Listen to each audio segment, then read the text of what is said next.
After a charter flight from Seattle, we joined L'Austral in Nome, Alaska. A real frontier town on the edge of the Bering Sea with no overland road or rail access, Nome became a gold rush town after gold's discovery in 1898, although Eskimos have lived here for about 3,000 years.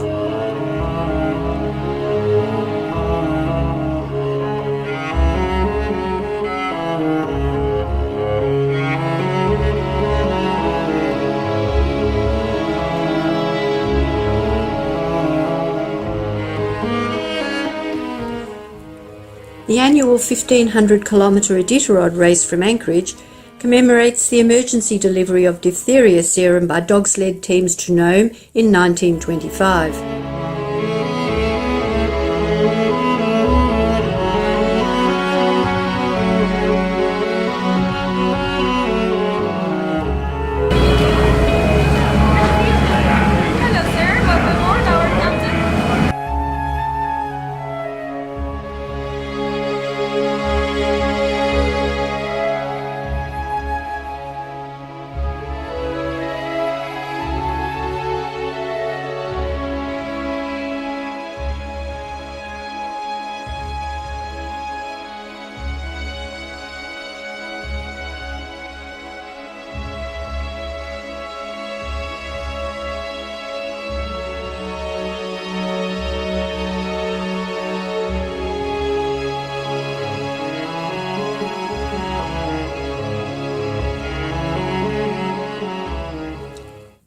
A nice bonus after a midnight wake-up call from the captain. The northern lights are caused by interactions between the solar wind and Earth's magnetic field. Oxygen atoms glow green and sometimes red, while nitrogen atoms give the orange or red colours. Providenia, a sister city to Nome, was founded in the late 1930s as the eastern terminus for the northern sea route along Siberia's Arctic coast, which was kept open by icebreakers. Like Nome, it's only accessible by water or air. The city was particularly important during World War II, when supplies were transported to Europe via Alaska and Siberia. Today, Providenia is largely a ghost town with a population of less than 2,000.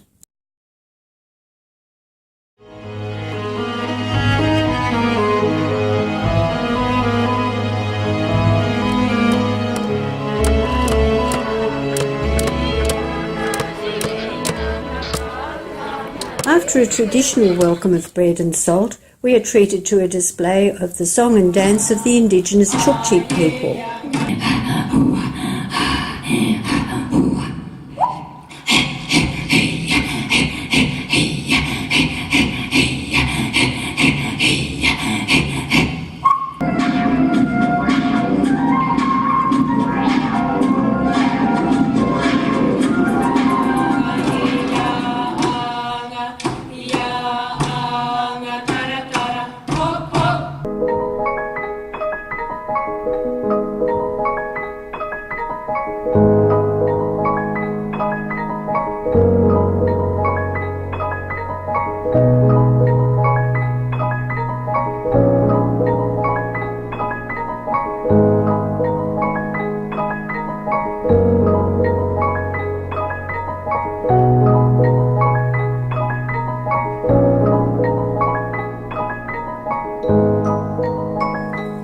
Cape Dezhnev is the easternmost point of Eurasia.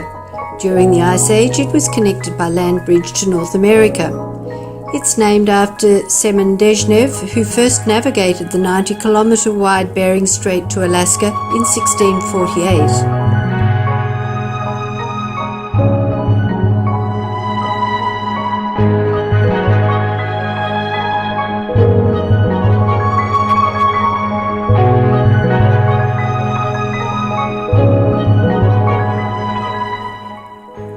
Baleen, made of keratin, is the filter feeder system in the mouths of baleen whales such as humpbacks. There are about 600 baleen plates in the upper jaw which act like a strainer, sieving krill and small organisms from the water.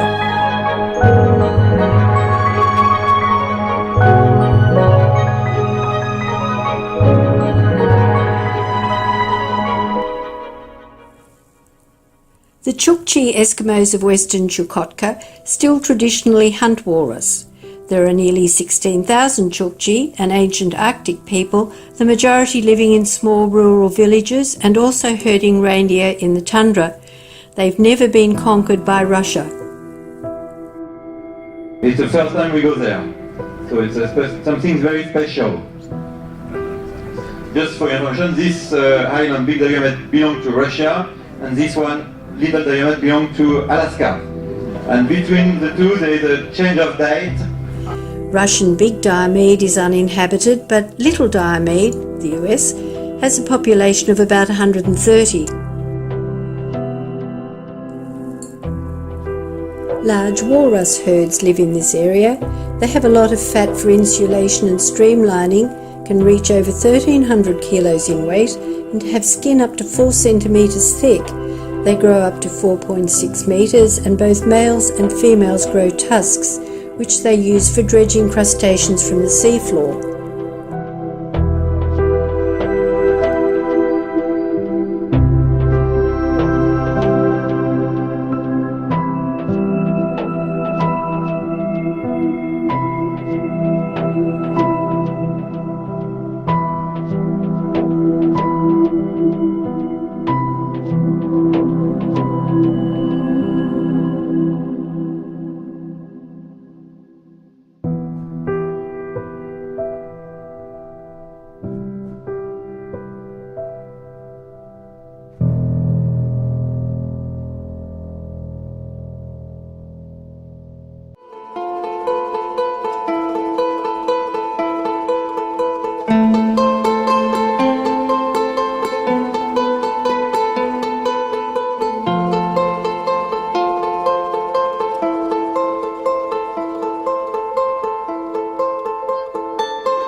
The Chukotka Peninsula is a glaciated landscape covered with beautiful tundra vegetation of dwarf shrubs, sedges, grasses, mosses and lichens.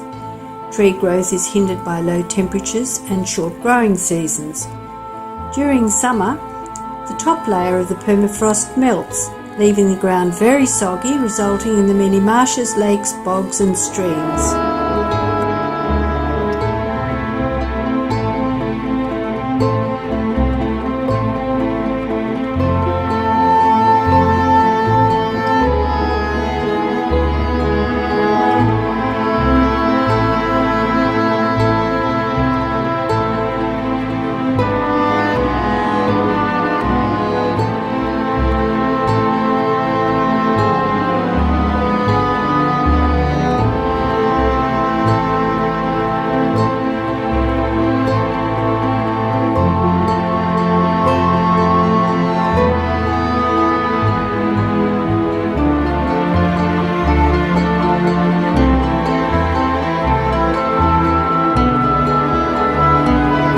On the northern shore of Itigran Island, Whalebone Alley consists of a large number of carefully arranged whale skulls, whale bones and stones, as well as numerous meat storage pits.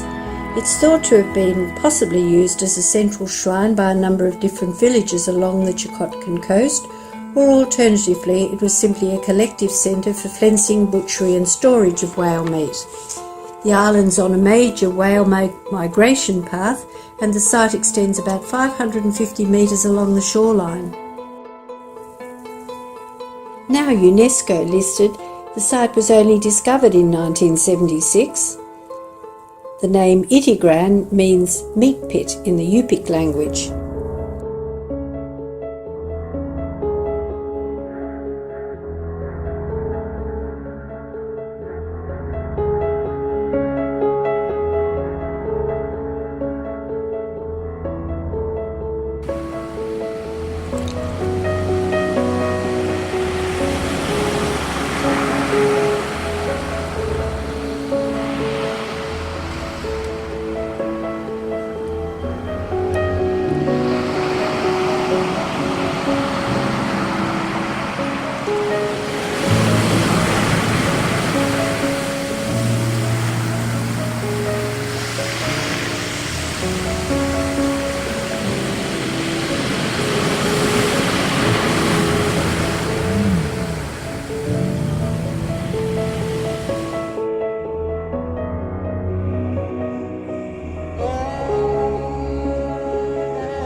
The Kamchatka brown bear is closely related to the Alaskan brown bear and is probably an ancestor of the Kodiak bear. It's native to the Kamchatka Peninsula and the Kuril Islands. It's a very large animal, standing 3 meters tall, with a body length of 2.4 meters and a weight of 650 kilos. It eats a variety of berries, pine nuts, and salmon. Females den under tree roots on dry slopes in September or October, about 30 days prior to hibernation, which can last up to 6 months, and cubs are born during the winter hibernation.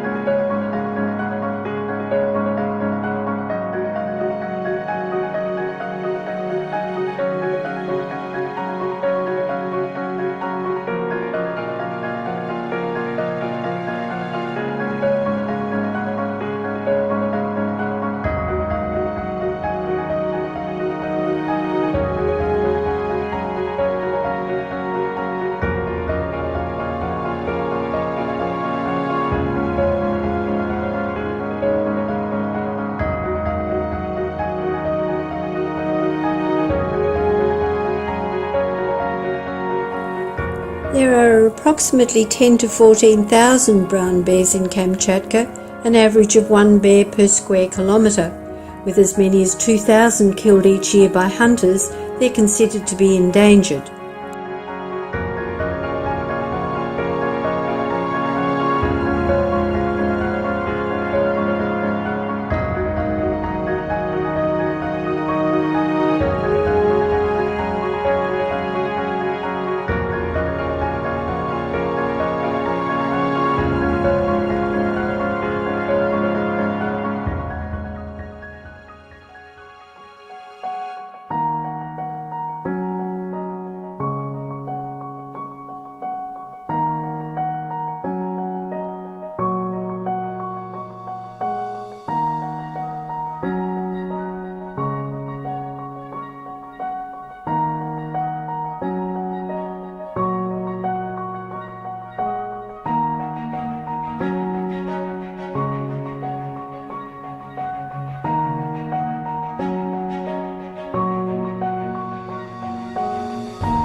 With sea swells increasing to around 4 metres, the captain decides to shelter overnight in this fjord, and we find several Russian fishing boats have the same idea.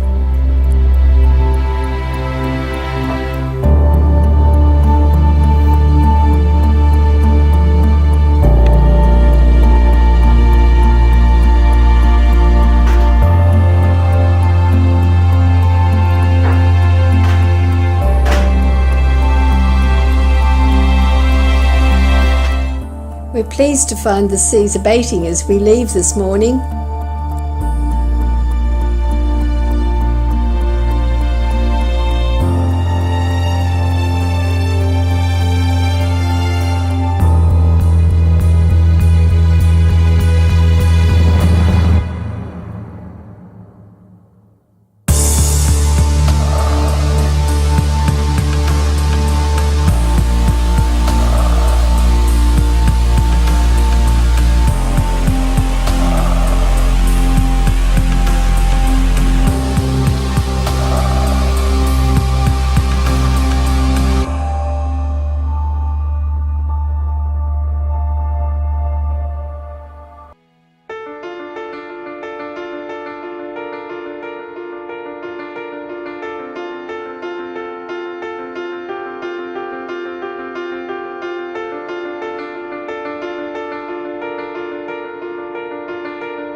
There is no road access to this village, but about 500 Koryak people live here in Timlat, established in the mid-19th century as a trading post. Once nomadic reindeer herders, Koryak means deer, they are the ethnic and oldest indigenous people from northern Kamchatka. They are a largely shamanistic society, and Big Raven is their master, first man, father and protector.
The Commander Islands, 175 kilometres east of Kamchatka, are the westernmost extension of the Aleutian Island chain, the remnants of long-extinct volcanoes. Nikolskoye on Bering Island is the only permanently inhabited locality, with a population of around 800, mainly Russians, and Aleuts who were transferred from the Aleutians in 1825 for the seal trade.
Commander Vitus Bering was shipwrecked on Bering Island in 1741 and died here aged 60, along with many of his crew. This is the monument to Bering and his ship, the St. Peter.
The volcanoes and mountains of the UNESCO-listed Kronotsky Nature Reserve come into view.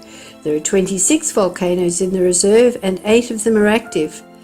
9 snow-clad volcanic peaks are visible from the sea here, just north of Petropavlovsk.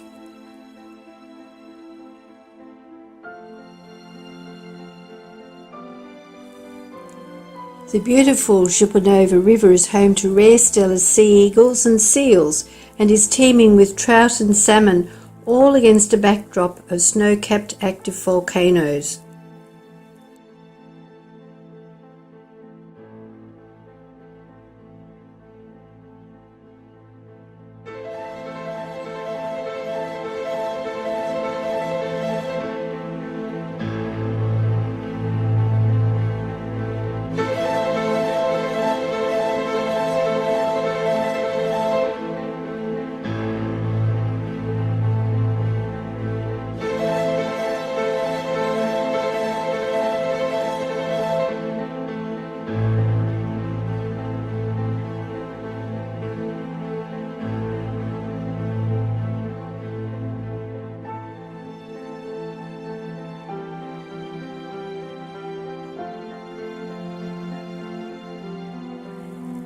We sail into Petropavlovsk of Archer Bay early in the morning to the spectacle of the smoking Matnovsky volcano in the background, one of 5 surrounding the city.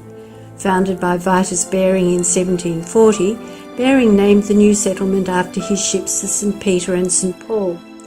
With a population of around 200,000, it's the second largest city in the world that is unreachable by road.